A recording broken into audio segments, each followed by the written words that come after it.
हमारे जीवन में दुख का क्या मतलब है।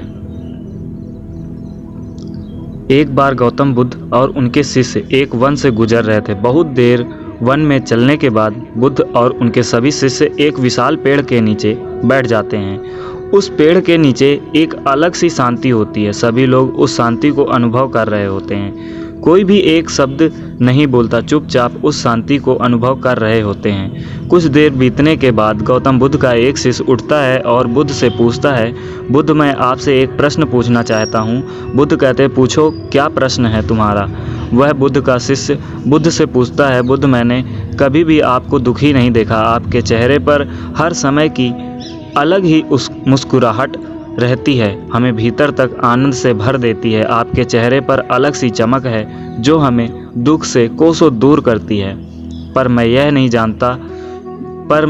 यह जानना चाहता हूँ कि मेरे भिक्षु बनने से पहले मेरे जीवन में बहुत सारा दुख था, जिसके कारण मैं भिक्षु भी बन गया हूँ। पर मैं अभी तक नहीं जान पाया हूँ कि दुख है क्या। क्या आप मुझे बता सकते हो कि वास्तव में दुख क्या है। बुद्ध मुस्कुराते हैं और अपने भिक्षु से कहते हैं, दुख एक विचार से ज़्यादा कुछ नहीं है। सभी लोग सुनकर चौंकते हैं और बुद्ध से पूछते हैं, परंतु बुद्ध, विचार तो आते हैं और चले जाते हैं, पर दुख एक बार आता है तो जाने का नाम ही नहीं लेता। बुद्ध कहते हैं, मैं तुम्हें एक छोटी सी घटना बताता हूँ। एक नगर में एक धनी सेठ रहता था। उसके पास एक वफादार नौकर होता है। वह सेठ अपने नौकर पर बहुत विश्वास करता है। वह सेठ अपने नौकर कभी भी किसी बात के लिए भी शक नहीं करता, क्योंकि उसका नौकर वास्तव में बहुत ईमानदार होता है। एक बार उस सेठ को किसी काम से बाहर जाना पड़ता है। 2-3 दिनों के बाद वह जब सेठ वापस लौटता है तो वह एक कीमती सामान लेकर आता है। वह उस कीमती सामान को अपने कमरे में बड़ा सजा कर रखता है और अपने नौकर से कह देता है, तुम्हें खास तौर पर इस चीज़ का ध्यान रखना है। ध्यान रहे यह टूटे नहीं, यह मेरा बहुत ही प्रिय है। नौकर कहता है, मालिक, मैं पूरा ध्यान रखूंगा, आप चिंता ना करें। अगले ही दिन वह नौकर पूरे घर की सफाई कर रहा होता है। सफाई करते करते वह सेठ की उस कीमती चीज़ के पास पहुंच जाता है और उसकी भी सफाई करने लगता है। सफाई करते वक्त वह कीमती चीज़ उस नौकर के हाथ से फिसल जाती है और नीचे गिर जाती है। सेठ को यह बात पता चलती है और वह नौकर के पास आता है और नौकर को खूब डांटता धमकाता है, पर ना तो वह उस नौकर को नौकरी से निकाल सकता है और ना ही उसे पीट सकता है, क्योंकि वह उसका बहुत वफादार और पुराना नौकर है। इसलिए वह डांट धमका कर ही उसे छोड़ देता है। सेठ अपने उस कीमती चीज़ के बारे में सोच सोचकर बहुत दुखी हो जाता है। रात होती है और सेठ अपने कमरे में लेट जाता है। सेठ को नींद नहीं आ रही होती है। अब वह बहुत बेचैन होता है। बेचैनी के कारण सेठ अपने कमरे से बाहर निकलता है और देखता है कि उसका नौकर निश्चिंत के साथ खराटे लेकर सो रहा होता है। वह यह देखकर और क्रोधित हो जाता है। सेठ सोचता है कि इसने मेरी इतनी कीमती चीज़ तोड़ दी है और उसे बिल्कुल भी चिंता ही नहीं है।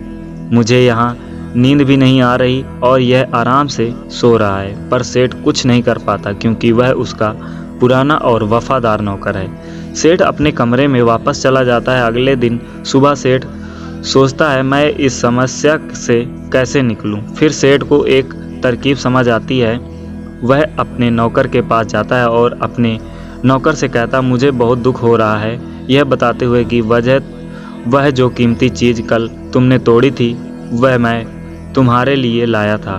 मैं चाहता था कि मैं उसे तुम्हें उपहार में दे दूं, परंतु अब क्या कर सकते हैं, अब तो वो टूट गई है। सेठ की बात सुनकर नौकर को धक्का लगा।